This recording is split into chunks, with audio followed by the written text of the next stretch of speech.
I want to talk to you about, we've been talking a lot about the imagination and how the imagination is all ego. It's the nature of Satan. And yet a lot of people are encouraging us to be a poet, imagine this, get into your imagination, be creative and all that kind of stuff. And they're encouraging you to go into that hell. Well, in the Bible it says to cast that down, to bring the imagination into captivity. So that tells me that we can control the imagination. We don't have to live in it. We don't have to be subject to it. It doesn't have to be a part of our life. If God said that we should bring it into captivity. And Kelly, you want to come and read this for me? This is 2 Corinthians chapter 10, 1 through 11. 1 through 11. I just want you to hear this for yourself, all right? And hopefully it'll encourage you to get past that. 10 right here to here, to the end of this paragraph. Paul's reply to accusations of weakness. I urge you by the gentleness and forbearance of Christ, this is Paul now speaking personally, I, the one who is so humble when he is facing you, but full of boldness at a distance. Yes, my appeal to you is that I should not have to be bold when I am actually with you, or show the same self-assurance as I reckon to use when I am challenging those who reckon that we are guided by human motives. For although we are human, it is not by human methods that we do battle. The weapons with which we do battle are not those of human nature, but they have the power in God's cause to demolish fortresses. It is ideas that we demolish, every presumptuous notion that is set up against the knowledge of God, and we bring every thought into captivity and obedience to Christ. Once you have given your complete obedience, we are prepared to punish any disobedience.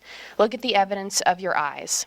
Anybody who is convinced that he belongs to Christ should go on to reflect that we belong to Christ no less than he does. Maybe I have taken rather too much pride in our authority, but the Lord gave us that for building you up, not for knocking you down, and I am not going to be shamed into letting you think that I can put fear into you only by letter. Someone said, his letters are weighty enough and full of strength, but when you see him in person, he makes no impression and his powers of speaking are negligible. I should like that sort of person to take note that our deeds when we are present will show the same qualities as our letters when we are at a distance. Thank you, God. So he says that we should bring every thought into captivity and obedience to God. And one thing I do realize is that once you're outside of your imagination, you are one with God, and then you're able to do the right things. Do the things that he will have you to do. You're not subject to the world. I also notice that there is no fear when you have control of your imagination, when it's not controlling you. But when it is in control of your life, you have fear, you have doubt, you have worry, you don't have peace. Someone mentioned before we started that I was on BET this past week, and I was. And it was funny, I mean, not funny, but it was interesting in that when I was sitting there on the stage, I realized that, like most of the people in the audience and most of the people there were going to be against me. And so right away, I can see all these thoughts telling me what's going to happen. If you say this, if you admit to this, they're going to shame you, or they're going to do this and do that. I'm thinking, wow, this is interesting how in everything that I do, I'm tempted with the thoughts about the situation, even before it happens, right? And if you listen to that stuff, it'll set you up to fail in situations like that. I now see why some people say things, and when they're under pressure to repeat it, they change their mind about it. They'll say, well, I really didn't mean it that way. Or I meant it this way. Because the thought prevents you, it takes away your willingness to deal with pressure, to deal with challenges that are going to come because it put fear in you. But if you can watch that and have control of that, it won't do it. You have the power and the authority, as Paul is talking here, to do what you need to do, and you bring Satan to his knees. at least his children, to his knees. And so there are a lot of folks, I'm hearing it more and more and more, there are a lot of folks who are suffering not because the situations are bad, but because of what they believe about the situations in their lives. They believe a lie about the situation and just bring hardship and pain to them because they have been told that their imagination is right. Get into your imagination, believe it. You can't believe, or you shouldn't believe anything that your thoughts tell you about anything. I'm brushing my teeth this morning, standing in the mirror, and I realized everything I do this morning, I'm gonna be aware of myself doing it. I'm not gonna drift off, right? And the moment I put my toothbrush into my mouth, I drifted off. Wasn't even aware of myself brushing, conscious of brushing teeth. Just like automatically doing it, but not conscious of things that are around me as I'm doing it. And I'm thinking about how much that I can go unconscious. It's amazing how often that is. It's like you just naturally go unconscious without even realizing that you're unconscious. And you can tell yourself, I'm gonna be aware of this. I'm gonna be aware of myself. Anybody ever done that? I'm gonna be aware of myself, of what I'm doing. I'm gonna be aware. I tell myself sometimes, and it's a lie because, I tell myself that when I do my radio show, I'm gonna be aware of what I'm saying. And the moment I open my mouth, I forget about awareness. I'll come back, but I forget right in that present. And so it's letting me know, though, that there are two ways of living. You can either live in this unconscious state, ego mind, with darkness, which is of Satan, or you can live alert in the light, which is of God. And I think it's amazing that there are two ways like that. If you start to pay attention to yourself, you discover that there are two ways.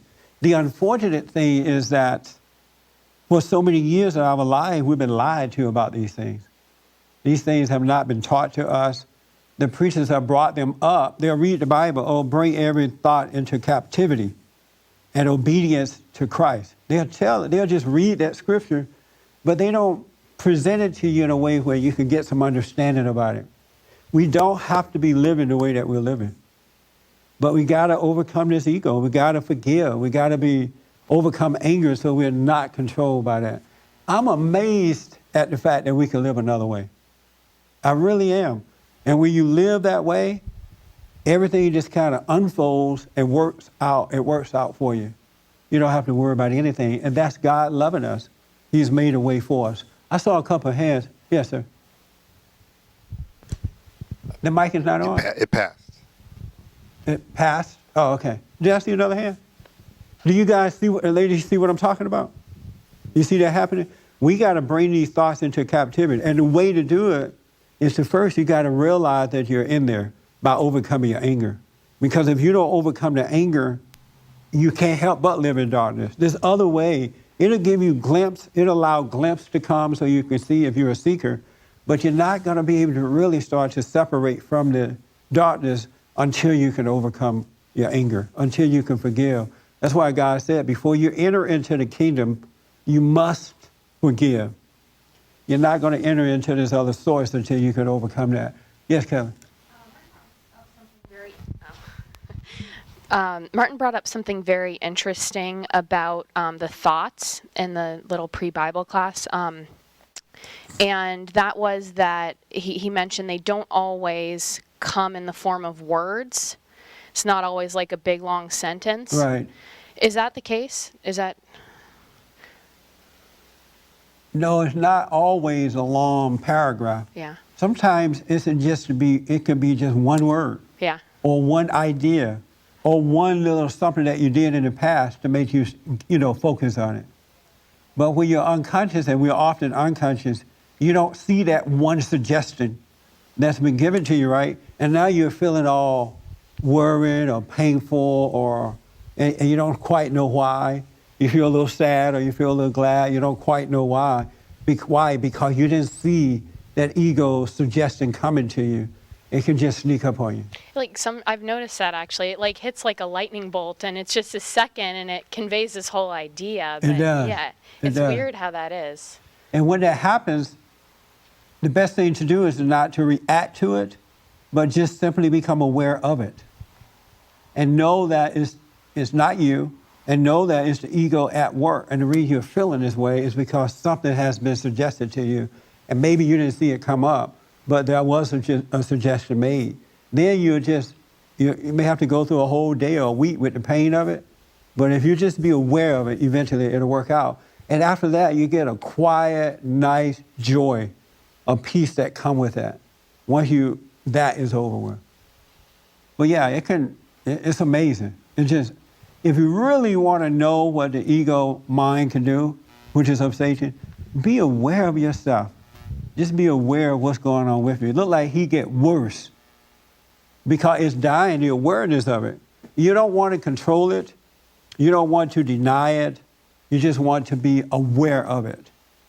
You just want the light of God to shine on it, because if you put any effort into this at all, it's all spiritual. Paul said it's not like human things that we're dealing with. We're really dealing with spiritual things, and we are not in control of it. And the more effort you put into it, the worse it's going to get. Let me take here first, and then I'll come to you, Pat.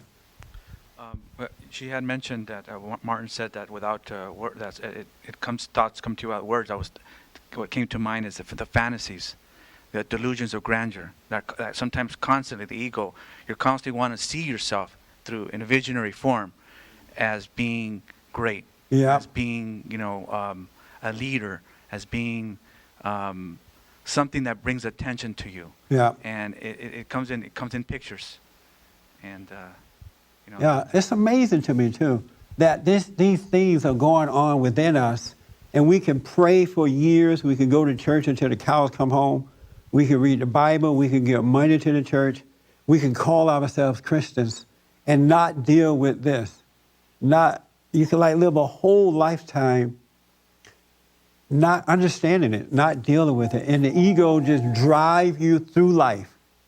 And then you have to justify your suffering. You have to do this because you don't quite understand what's really going on. It is absolutely mind-blowing. But once you tap into it and start to wake up to it, you're on your way. Once you become aware of what's really going on, you're on your way. A lot of folks are suffering unnecessarily, folks. They're suffering from a lie. And the more you respond to that ego, the more it drives you into a wall, in a hole. You can't give it any play at all. Isn't that amazing? You can't give it any acknowledgement at all. You just have to observe it. Observe the not you. That's all it takes. And I was thinking, wow, it's like God doesn't really require a lot of us. All he asks that we come out of the now, love one another, and he'll do the rest.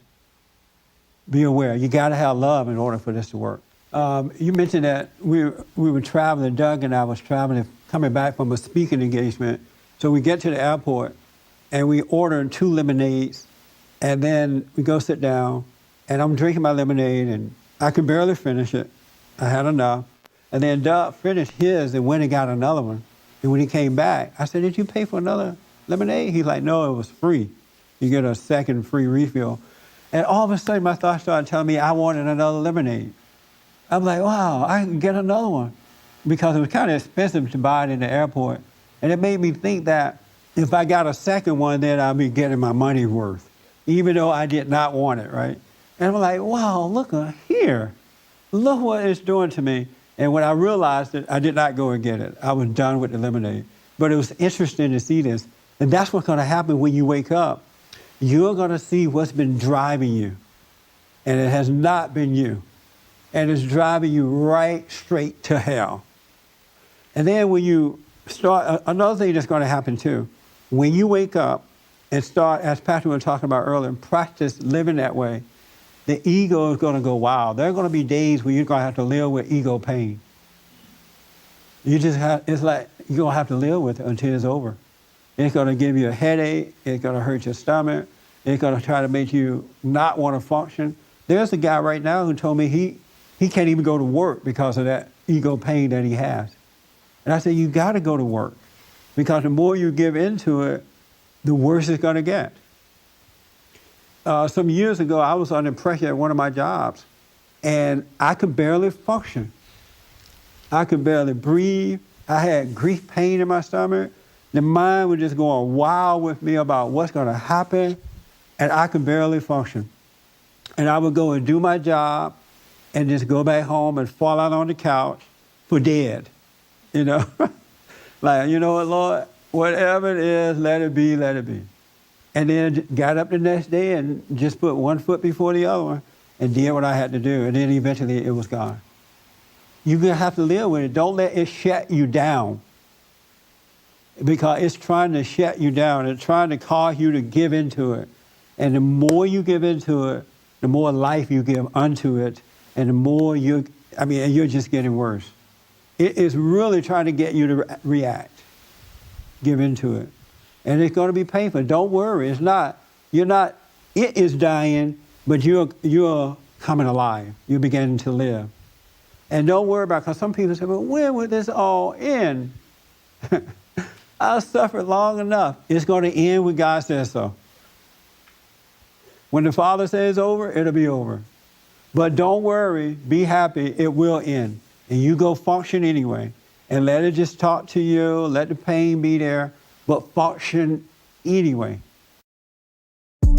I am Lee Peterson.